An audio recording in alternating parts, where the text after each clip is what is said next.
आज का जो टाइटल है वो है receptive and expressive language, stages of language development.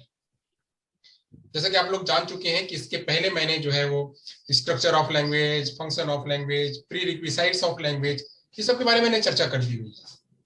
Deep structure क्या होता है, सरफेस स्ट्रक्चर क्या होता है, ये सब मैंने बता दिया है। सब कुछ एकदम क्लियर। कॉम्पिटेंसी क्या होती है, परफॉर्मेंस क्या होता है, ये सब क्लियर हो गया है। इसी के बेस पे अब बात करेंगे कि जो टिपिकल बच्चे होते हैं, टिपिकल बच्चे होते हैं, टिपिकल मतलब क्या, अगर हम बात करें टिपिकल की, तो टिपिकल मतलब होता है हियरिंग। उससे पहले टिपिकल बच्चों में रिसेप्टिव लैंग्वेज कैसे विकसित होती है और एक्सप्रेसिव लैंग्वेज कैसे विकसित होती है, इसके कौन कौन से स्टेजेज हैं, बच्चे में कौन कौन से स्टेज पे रिसेप्टिव लैंग्वेज का डेवलपमेंट होता है, कौन से स्टेज पे एक्सप्रेसिव लैंग्वेज का डेवलपमेंट होता है, मैं इसके बारे में आज बताऊंगा। तो आप सभी लोग ध्यान से सुनिएगा।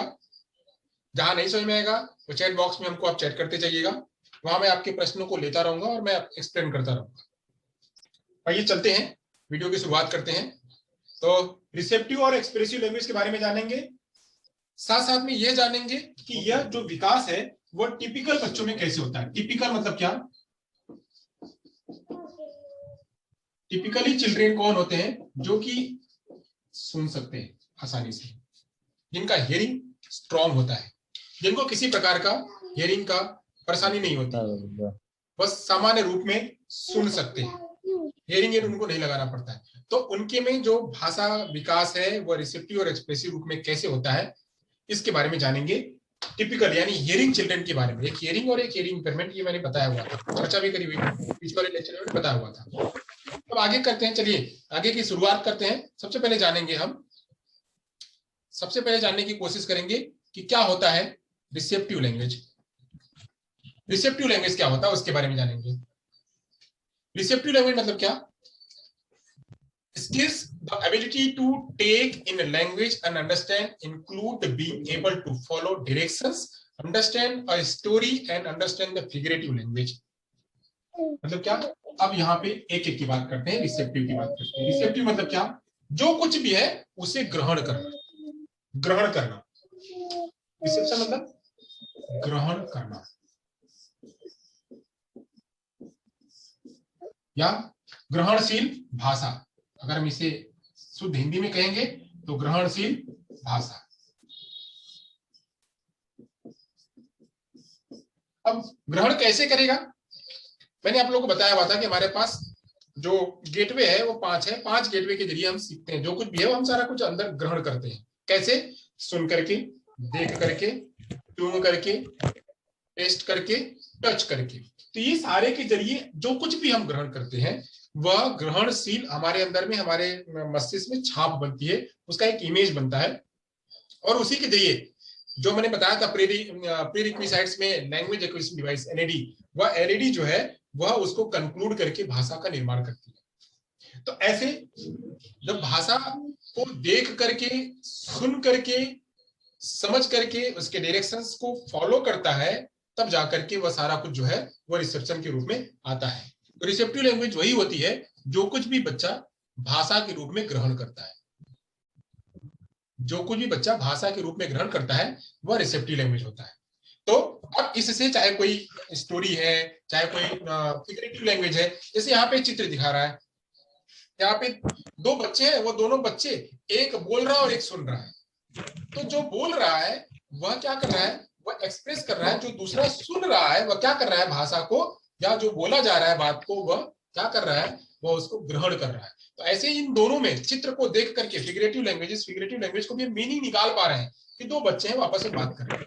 तो ऐसे हम फिगर को देख करके भी हम देख रहे हैं, देख करके हम क्या कर रहे हैं, ग्रहण कर रहे हैं। अभी मैं यहाँ से बोल रहा हूं और आप सभी सुन रहे हो, तभी वहां से भी आप भाषा का ग्रहण कर पा रहे हो। तो ऐसे आंखों से देख करके, आंखों से देख करके, कान से सुन करके, नाक से स्मेल करके, टेस्ट करके, टच करके हम क्या कर सकते हैं, भाषा को ग्रहण कर सकते हैं। और जब वही भाषा को हम ग्रहण करते हैं उसे हम कहते हैं क्या, रिसेप्टिव लैंग्वेज।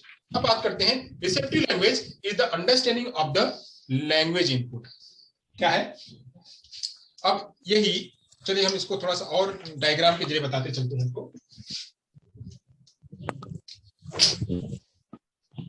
यह रिसेप्टिव लैंग्वेज है। अब रिसेप्टिव लैंग्वेज को क्या करेंगे, सभी लोग अगर टाइम से आ जाए करेंगे तो बेहतर रहेगा। तो यह क्या है, भाषा के डायरेक्शन को समझने में मदद करती है। किसे मदद करती है, डायरेक्शन को समझने में मदद करती है। और किसे मदद करती है, कोई स्टोरी है, स्टोरी को अंडरस्टैंड करने में, स्टोरी को अंडरस्टैंड करने में। और क्या, कोई फिगरेटिव लैंग्वेज है उसको अंडरस्टैंड करने में,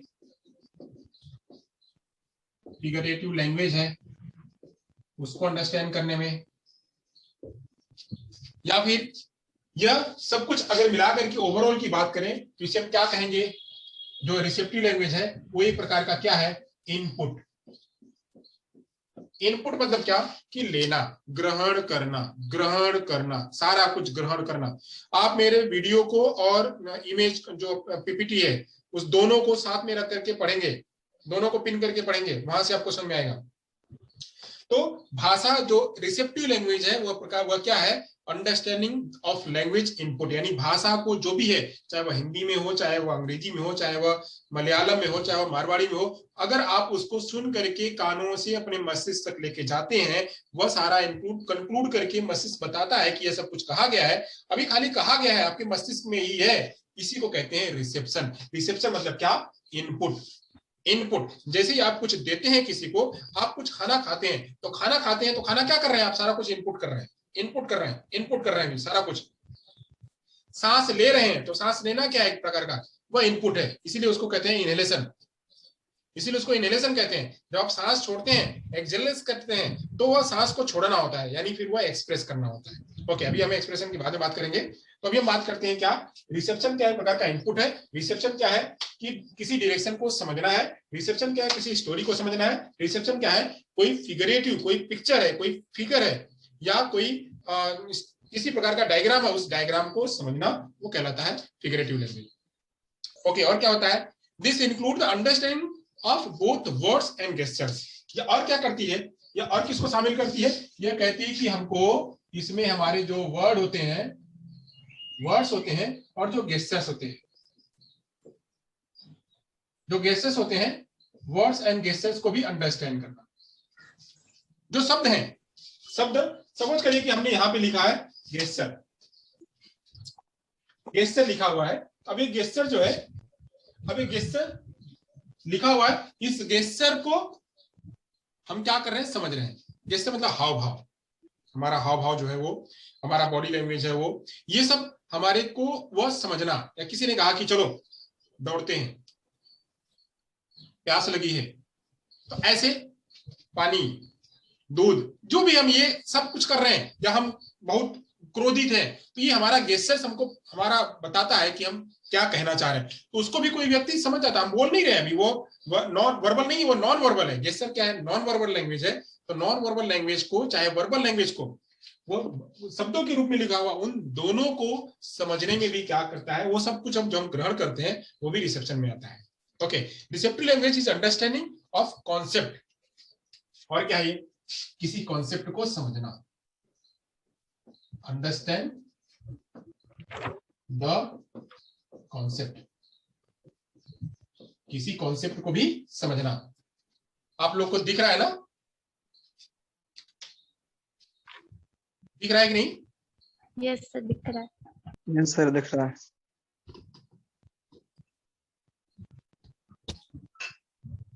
थोड़ा सा और ऊपर कर दें। ओके, अब दिख रहा होगा, ऊपर वाला जो लाइन है वो दिख रहा होगा आपको। अंडरस्टैंड द लैंग्वेज, आप उसको थोड़ा सा जूम कर लेंगे, नहीं दिखेगा तो जूम कर लेंगे तो बस दिखने लगेगा। ओके, तो रिसेप्शन क्या है, वापस एक बार हम चर्चा कर लेते हैं। रिसेप्शन क्या है कि किसी डायरेक्शन को समझना, किसी स्टोरी को समझना, किसी फिगरेटिव लैंग्वेज को समझना, समझना, ग्रहण करना, ग्रहण करना, ग्रहण करना, किसी वर्ड या गेस्चर्स को समझना या ग्रहण करना, सब कुछ कुल मिला करके कहना कि इनपुट करना, इनपुट लेना, या फिर किसी कॉन्सेप्ट को समझना, या कोई ग्रामर, कोई हमारा ग्रामर है, कॉम्प्लेक्स ग्रामर है, उस कॉम्प्लेक्स ग्रामर को भी समझना। ये सारा कुछ क्या कहलाता है, हमारा रिसेप्टिव लैंग्वेज कहलाता है। तो रिसेप्टिव लैंग्वेज बच्चा ग्रहण कब से करने लगता है, अब ये सारी बात जो है वो सारी बात किसके संदर्भ में कही जा रही है? ये सारी बात एक टिपिकल स्टूडेंट के रूप में कही जा रही है। किसके स्टूडेंट में कह रही है? टिपिकली स्टूडेंट के रूप में, या टिपिकली चिल्ड्रेन के रूप में, या टिपिकली चाइल्ड के रूप में कही जा रही है। या हियरिंग, टिपिकली मतलब हियरिंग चाइल्ड के रूप में कही जा रही है। ये सारा कुछ जो सामान्य बच्चा है, जो सुन पाता है, जैसे हम लोग हैं, हम लोग जब बच्चे थे तो उस टाइम पे जो सुन पा रहे थे, जो कुछ ग्रहण कर पा रहे थे, उसके संदर्भ में बात करिए। तो अभी तो मैंने खाली रिसेप्शन का कॉन्सेप्ट बताया है। तो रिसेप्शन का कॉन्सेप्ट आप लोग को, होप आप लोग को समझ में आ गया होगा। आगे चलें। जहां नहीं समझ में आएगा आप लोग चैट बॉक्स में हमें कह सकते हैं। ओके, तो आगे चलते हैं। बोर्ड का आज हमने इसीलिए इस्तेमाल किया है कि बोर्ड से थोड़ा सा और समझ में आएगा। अब बात करते हैं, रिसेप्शन खत्म हो गया तो एक्सप्रेशन की बात करते हैं। एक्सप्रेशन क्या है? चलिए एक्सप्रेसिव लैंग्वेज की बात करते हैं। रिसेप्टिव लैंग्वेज हो गई, अब एक्सप्रेसिव लैंग्वेज की बात करते हैं। एक्सप्रेसिव लैंग्वेज क्या है? एक्सप्रेसिव लैंग्वेज मतलब क्या कि किसी भी बात को, जो भी हमने वह सब कुछ सुना हुआ था, उसी को क्या करना? अभिव्यक्त करना। हमने जो फिगरेटिव लैंग्वेज देखी हुई थी, उस फिगरेटिव लैंग्वेज को कहना कि वहां पे देखिए दो लड़कियां थी, वह दो लड़कियां, एक जो है वो बोल रही थी और दूसरी सुन रही थी, वो था। हमने देखा, देख करके बोला। हमने आपसे प्रश्न पूछा कि क्या था? हमने पूछा कि जो यहाँ पे वर्ड्स और गेस्चर्स होते हैं वो क्या होते हैं? तो वर्ड्स को आप कहेंगे कि जो फोनीम फोनीम मिलकर के जो मार्फिम बनता है, वो मार्फिम ही वर्ड होता है। तो आपने वो हमको बताया। तो ऐसे वो क्या होगा? एक प्रकार का वो क्या होगा? एक्सप्रेशन होगा। तो अब एक्सप्रेसिव लैंग्वेज की बात करते हैं। एक्सप्रेसिव लैंग्वेज क्या है? Expressive language skills encompasses the many way of conveying the message. Conveying the message मतलब क्या कि जो मैसेज हम यहां से कुछ देना चाहते हैं। मैंने कहा नहीं, तो अब मैं मेरा हाव भाव मैंने प्रकट किया। मैं अभी ले नहीं रहा हूं, मैं सारा कुछ कह रहा हूं। अभी मैं अपनी बातों से मैं समझा रहा हूं। या मैंने कहा कि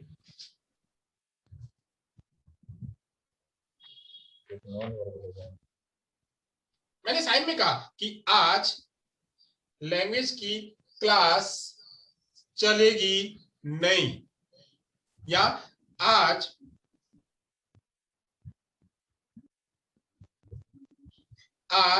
लैंग्वेज की क्लास शुरू है। तो ऐसे ये क्या है? मैं यहाँ पे मैंने पहले बोला नहीं है, फिर मैंने बाद में साइन के साथ में मैंने बोला भी, तो ये दोनों मैंने साथ में लिया। तो ये क्या है? इसके कई सारे तरीके, या मैंने यहाँ पे ड्रॉ करके भी, जहां मैं आपको देखिए कितना सारा मैं मोड ले रहा हूँ, लैपटॉप का भी यूज कर रहा हूँ, मैं बोल भी रहा हूँ, साथ में मैं बोर्ड का भी इस्तेमाल कर रहा हूँ। तो ये भी एक प्रकार का क्या है? वे ऑफ एक्सप्रेशन है। कन्वेइंग द मैसेज, मैं अपने मैसेज को अब तक कन्वे कर रहा हूँ, भेज रहा हूँ। ये भी एक प्रकार का क्या है? ये एक्सप्रेशन है मेरा। या मैंने खाली मेरा नॉन वर्बल रूप में, मैंने नॉन वर्बल रूप में आपसे बातें करी, तो नॉन वर्बल रूप भी क्या है? एक प्रकार का way of conveying the message है। तो ऐसे क्या कह सकते हैं इसको? एक्सप्रेसिव लैंग्वेज को कह सकते हैं कि कन्वेइंग द मैसेज, यानी मैसेज को भेजना। अभी तक हम ग्रहण कर रहे थे, अब सूचना को भेजना या प्रेषित करना, सूचना को प्रेषित करना, कन्वेइंग द मैसेज। ये होगा क्या? हमारा एक्सप्रेसिव लैंग्वेज। और क्या होगा? Expressive language, expressive language skills include learning the form of language such as verb form, plural ending, and how to use pronoun, as well as the content of the language, which leads to an event being related clearly and appropriately. Suppose करिए कि मैंने कहा कि एक चीज मैं कह रहा हूं कि कैसे बात करेंगे, कि मैंने कहा कि सीता अपने गांव गई थी। सीता अपने गांव गई थी, एक तो एक सिंपल सा हो गया। अब मैंने कहा सीता अपने गांव गई थी, वह वहां पर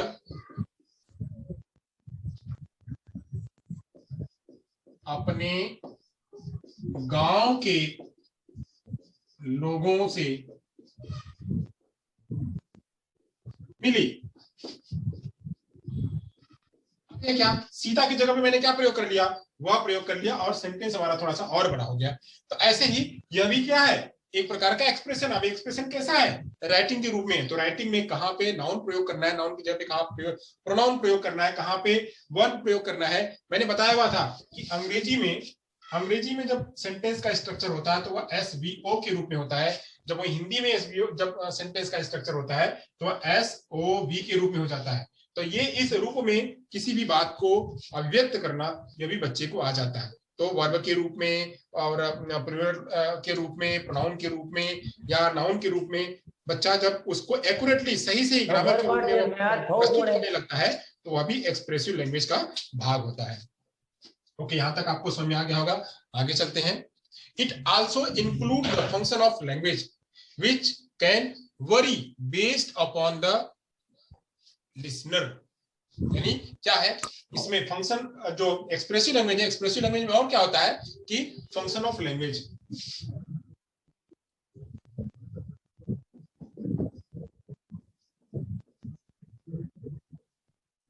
फंक्शन ऑफ लैंग्वेज क्या कि जो भाषा है, भाषा का कार्य को भी ये शामिल करती है। और यह लिसनर के रूप में, कौन लिसनर कैसा है, कौन लिसनर कैसा है, उसके रूप में बदल जाती है। यानी उसके और क्या क्या कार्य हो सकते हैं कि वह लोगों को कैसे प्रेषित कर सकती है, वहां से कैसे समझ सकती है, ये सारा कुछ वरी करती है।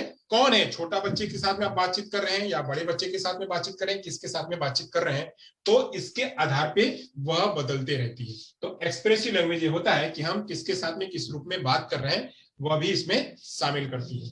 Okay, reading and writing skill can be impacted on the language difficulty.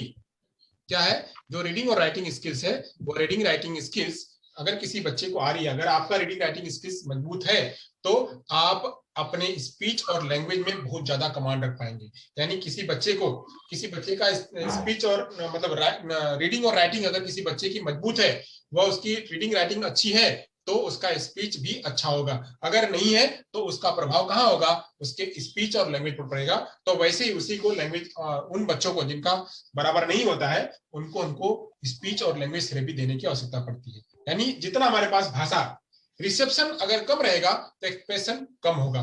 सब अगर हम संक्षेप में बात करें तो जितना व्यक्ति रिसेप्ट करेगा उतना ही एक्सप्रेस कर पाएगा, जितना रिसेप्ट कम करेगा उतना ही कम जो है वह एक्सप्रेस कर पाएगा। तो आपको रिसेप्टिव और एक्सप्रेसिव लैंग्वेज के बारे में मैंने बताया, अभी चर्चा करी। अब आगे चलते हैं। यहां तक समझ में आ गया होगा होप सभी को। जहां नहीं समझ में आएगा वहां आप हमको चैट बॉक्स में लिखते जाएंगे, वहां पूछते जाएंगे। अब बात करेंगे कि रिसेप्टिव और एक्सप्रेसिव लैंग्वेज के स्टेजेस कौन कौन से। मैंने भी बताया कि आपको मैं रिसेप्टिव और एक्सप्रेसिव लैंग्वेज बताऊंगा। फिर हमारा जो मेन मुद्दा है वह मेन मुद्दा है कि यह बच्चों में कैसे विकास होता है, कहाँ कहाँ विकास होता है, तो उसके बारे में चर्चा करेंगे। यह यहाँ से बहुत थोड़ा सा ही है क्योंकि यह आपको बस मात्र समझना है और याद रखना है। रिसेप्शन और एक्सप्रेशन को मुझे समझाना था ज्यादा, बाकी यहाँ खाली आपको याद रखना है, ये याद करने वाली चीजें हैं। स्टेजेस ऑफ लैंग्वेज डेवलपमेंट जो है, यहाँ एक तरफ है जो माइलस्टोन एक तरफ दिया हुआ है, एक तरफ एज दिया हुआ है। माइलस्टोन का मतलब क्या? माइलस्टोन का मतलब क्या कि बच्चा क्या क्या कर पाता है और वह कौन सी एज में कर पाता है। बच्चा क्या क्या कर पाता है और कौन सी एज में कर पाता है, तो वो कौन कौन से उसमें कर पाएगा, कौन क्या क्या कर पाएगा, कौन सी एज में कर पाएगा, तो यहाँ पे दिया हुआ है। जैसे बच्चा प्री लिंग्विस्टिक एक्सप्रेसिव जो माइलस्टोन है वो क्या है। अभी यहाँ पे एक्सप्रेसिव की बात चल रही है कि एक्सप्रेस क्या क्या कर पाएगा। तो बच्चा जब छोटा होता है, बिल्कुल छोटा होता है, 3 महीने का होता है, एज जो है वो महीने में, मंथ में है। तो जब बच्चा 3 महीने का होता है, 3 महीने का, तो वह स्टार्ट करता है क्या? क्यूइंग करना स्टार्ट करता है। बच्चा जब 3 महीने का होता है तो क्यूइंग करना स्टार्ट कर देता है। फिर जब बच्चा 4 महीने का होता है तो आगू आगू जैसा वह शब्द, मतलब वो उच्चारण करता है, एक्सप्रेस करता है। उसको पता नहीं उसका मतलब क्या होता है, वो उसको कुछ भी नहीं पता है कि ये इसका मतलब क्या होता है, इसका मीनिंग क्या होता है, बट वो कुछ ना कुछ शुरू कर रहा है। तो 4 महीने में लाफिंग जैसा जो है वो एक्सप्रेशन स्टार्ट कर देता है। मैंने कहा कि एक्सप्रेशन खाली एक ही नहीं, खाली बोलना। एक्सप्रेशन वह कई रूप में हो सकता है। तो वह भाषा के रूप में क्या कि वह अगर अपने स्माइल दे रहा है या फिर वह थोड़ा सा इधर उधर घूम रहा है, तो ये सारी चीजें वह कर पाता है। रेजिंग करना, रेजिंग मतलब क्या कि जैसे कोई उंगली पकड़ रहा है तो उंगली पकड़ करके वो उसकी तरफ आना, तो वह भी वह रेजिंग की तरफ होता है। रेजिंग करना, फिर बेबलिंग करना। बच्चा थोड़ा और जब 6 महीने का हो जाता है तो बेबलिंग बब बब बब बब ऐसे बबलिंग करना स्टार्ट कर देता है। तो पहले शुरू में तो बब करता है, तो बेबलिंग शुरू करता है। फिर बाद में दादा, जैसे 7 महीने में दादा दादा दादा, नॉन स्पेसिफिक शब्द में वो बोलना शुरू करता है। फिर ऐसे ही आगे जाकर के वह मामा मामा मामा दादा गेस्चर्स ये सब जो है वो स्टार्ट करता है आगे जाकर के। तो ये क्या है, वह एक्सप्रेसिव लैंग्वेज है, यानी बच्चा अभिव्यक्त करता है इस रूप में जब छोटा बच्चा होता है 3 से 9 महीने तक के रूप में।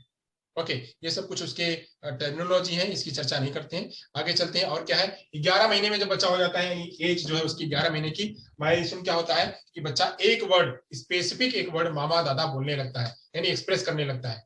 12 महीने का होता है तो वह 2 शब्द, मामा दादा, मामा आया दादा आया, ऐसा, तो 2 शब्द वो बोलने लगता है बच्चा। 3 शब्द 11 महीने से 13 महीने, जब 13 महीना का हो जाता है तो 3 शब्द बोलने लगता है।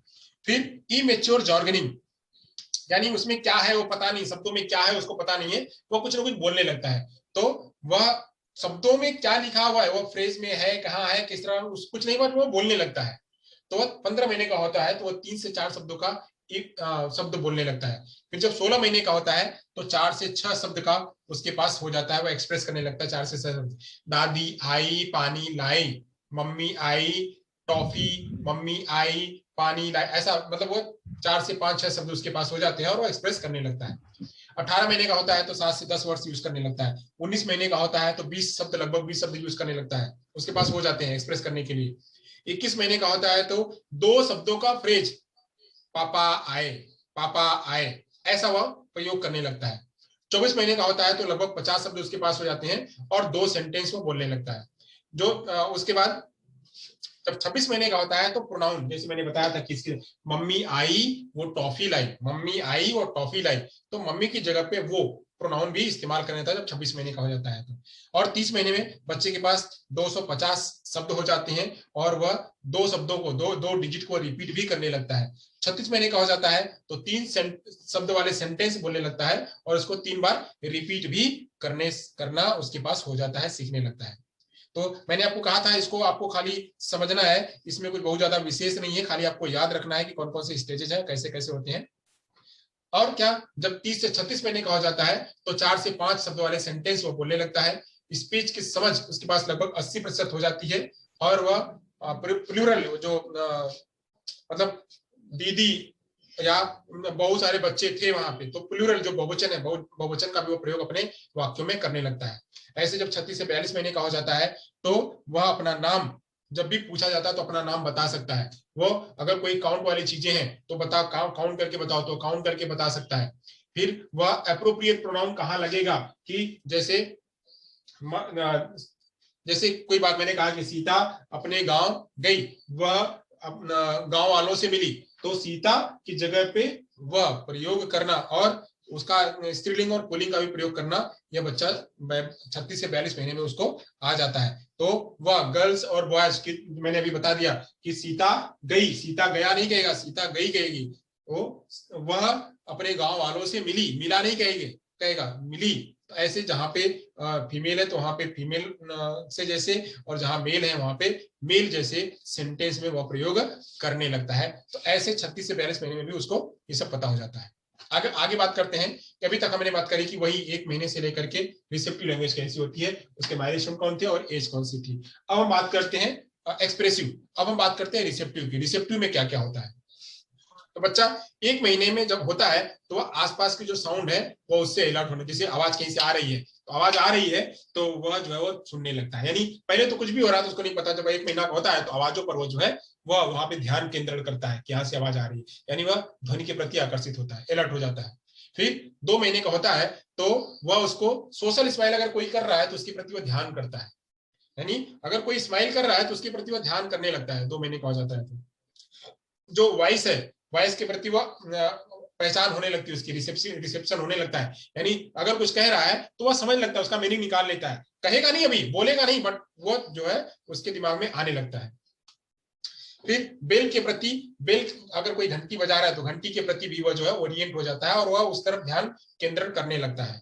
ऐसे ही जब 10 महीने का हो जाता है तो नो शब्द, जैसे नो, नो, रोना नहीं, तो ऐसे बच्चा अगर खेल रहा है तो बोलना रोना नहीं, पकड़ना नहीं है, तो ऐसे शब्द, नो वाले शब्द को भी वह समझ पाता है। तो follow one step command with gestures. तो अच्छा, उंगली पकड़ो, उंगली पकड़ो, उंगली पकड़ो, तो बच्चा उंगली पकड़ने की कोशिश करता है। तो ऐसे गेस्चर्स वाले शब्द और विदाउट गेस्चर वाले शब्द भी वह जो है वह समझ जाने लगता है। फिर पॉइंट आउट वन पिक्चर, तो बच्चा को जो है वह कहाँ पिक्चर लिखा हुआ उस पिक्चर की तरफ भी वह पॉइंट, जैसे हमने कहा कि अच्छा दादी कहाँ है, यहाँ पे दो चित्र लगे हुए हैं, दो चित्र में एक तरफ दादी का चित्र लगा हुआ है और एक तरफ दादी का लिखा हुआ, एक तरफ जो है वो दादा का लगा हुआ है। तो अब पूछा कि दादी कहाँ है, तो बच्चे को पता है, तो वो बच्चा रिसेप्ट करके यहाँ पे वह अपना इंगित करेगा कि यहाँ है। तो ऐसे वह शब्दों की तरफ, वन पिक्चर की तरफ वह कर लेता। टू बॉडी पार्ट उसको पता हो जाते हैं कि दो बॉडी के पार्ट कौन कौन से हैं। फिर टू पिक्चर्स को जान जाता है, दो स्टेप की कमांड जो है करने लगता है। आई जैसे सब मतलब कॉन्सेप्ट, एक का कॉन्सेप्ट बच्चे को पता हो जाता है कि एक का कॉन्सेप्ट ये एक ही है, ये एक है, तो ये रिसेप्शन उसको हो जाता है कि इसको एक कहते हैं। तो ऐसी सब चीजें जो है वह उसको रिसेप्शन हो जाता है।